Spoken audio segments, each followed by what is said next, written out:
The Republicans pushed this bill. The Republican leadership pushed this bill. I believe there were 47 Democrats or so who voted for it. That means the overwhelming majority of Democrats voted against it. And Chuck Schumer now has the bill on his desk and is likely to kill it. So the International Criminal Court, which was created by the Europeans after World War II, was created really for the purpose of making sure that what happened during the Holocaust wouldn't happen again. They wanted a permanent court to protect, among others, the Jews against genocidal maniacs who take over their countries. But like everything else, this court has been completely bastardized, and now it exists to destroy its original mission, its original purpose.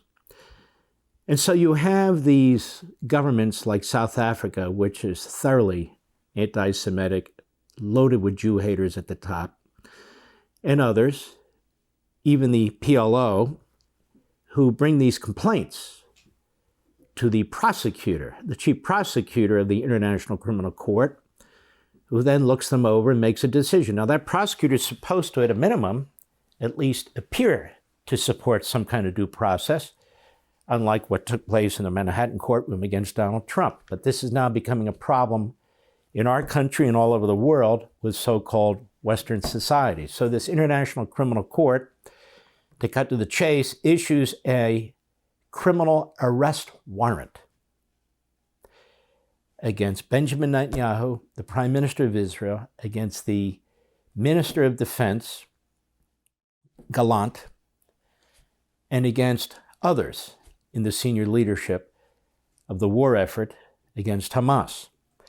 And then they throw in Hamas, them too. So they create a moral equivalency between a nation that's trying to defend itself and has since its birth, and a terrorist organization that will never agree to anything but slaughtering the Jews. You can sign all the paper you want.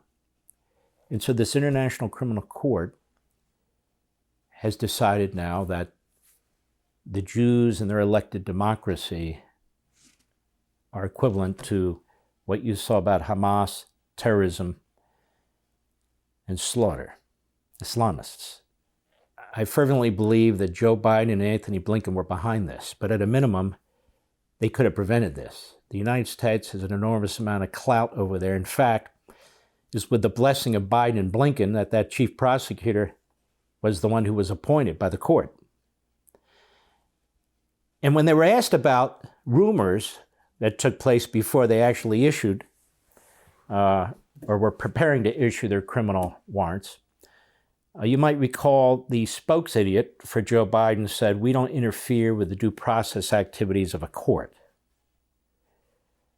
Which is true. They are all in support of these Stalinist show trials, these kangaroo courts, these star chambers, as we've seen here in the United States. Now, that said, the court approved it.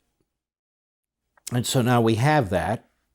When Donald Trump was president, he warned that court, if you put any sanctions out against us or Israel, we will punish you. We will sanction you and you will regret it. So they never did. You have to apply for jurisdiction to that court. The United States does not accept jurisdiction. We have our own sovereignty. Israel does not accept jurisdiction, a democracy that has its own sovereignty. But this court has been itching to get at the United States, and especially Israel, because it wants to put their generals on trial, their admirals on trial, and same with us. Wants to put their politicians on trial. Could you imagine this kind of a Politburo overlording the United States or Israel or any democracy? Well, some of these so-called European democracies, of course, have acquiesced to this. Why? Because they're dying countries. They're dying cultures. They're dying societies. We see it all over the place. And Donald Trump is trying to help, as are we, to prevent that from happening to the United States. But it seems like we're on a very slippery slope here. And as we talk about every day, it's just so frustrating and upsetting. So there was an effort in the House of Representatives to push back. And it was led by the Speaker of the House, Mike Johnson, who's been exceptional in his patriotism towards the United States and his defense of Israel. He's a man of deep faith. And Elise Stefanik has been fantastic. She absolutely is. And I wouldn't mind her being the running mate for Donald Trump. Don't get me wrong, there's many good people and there's many not so good, but she's superb. And in the House, this bill was led by our friend Chip Roy and our friend Brian Mast. Brian Mast, who is my congressman in Florida. Brian Mast, who lost 2 legs defending this country. And Brian Mast, after he healed and so forth, he went and joined the IDF briefly. He's a great man. And Tom Cotton, who's been so exceptional across the board on foreign policy, but especially here. He worked the effort in the House of Representatives. Now that goes to the Senate. The problem is, in the Senate, we have a man by the name of Chuck Schumer. Chuck Schumer is a self-hating Jew. Chuck Schumer is not really a person who embraced the faith. Chuck Schumer is a Democrat. The party is his God. Biden is his false idol. And power is his purpose. He doesn't give a damn what stands in the way. That's why he went to the floor of the Senate and gave one of the most horrendous speeches in American history against the state of Israel. But they always camouflage it. It's Netanyahu they can't stand, you see. But Netanyahu is the elected leader of that country. They show him no respect. Biden has met with all kinds of reprobates, miscreants, malcontents from all over the world, including the King of Jordan, who slaughters his own people and arrests them and put in mass imprisons them. Mostly Palestinians, because the Palestinians want to overthrow the King of Jordan, because he's not Palestinian, although his wife is. All that said, Joe Biden went so far as to do an interview with Time magazine, and among other things, he accused the Prime Minister of Israel, Benjamin Netanyahu, of wanting to prolong the war there to improve his election chances down the road. That's blasphemy.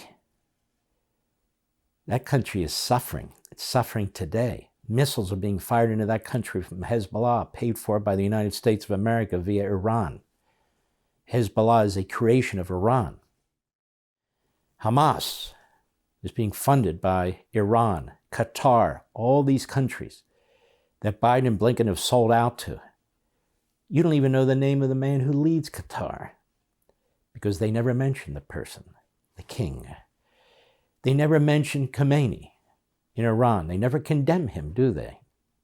No, they don't talk about their campaign of terrorism. And of course, the man who runs Qatar, well, that's Joe Biden's buddy.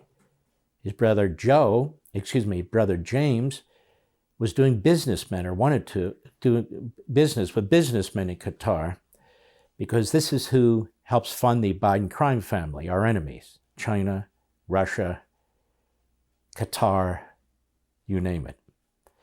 In any event, the Republicans pushed this bill.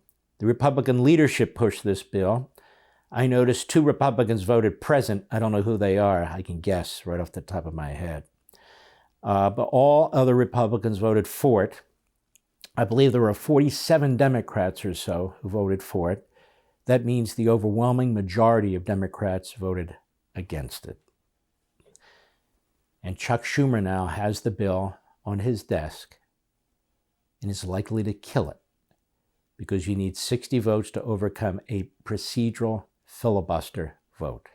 Joe Biden has sent the word that if it comes to his desk, he will veto it. See what I mean?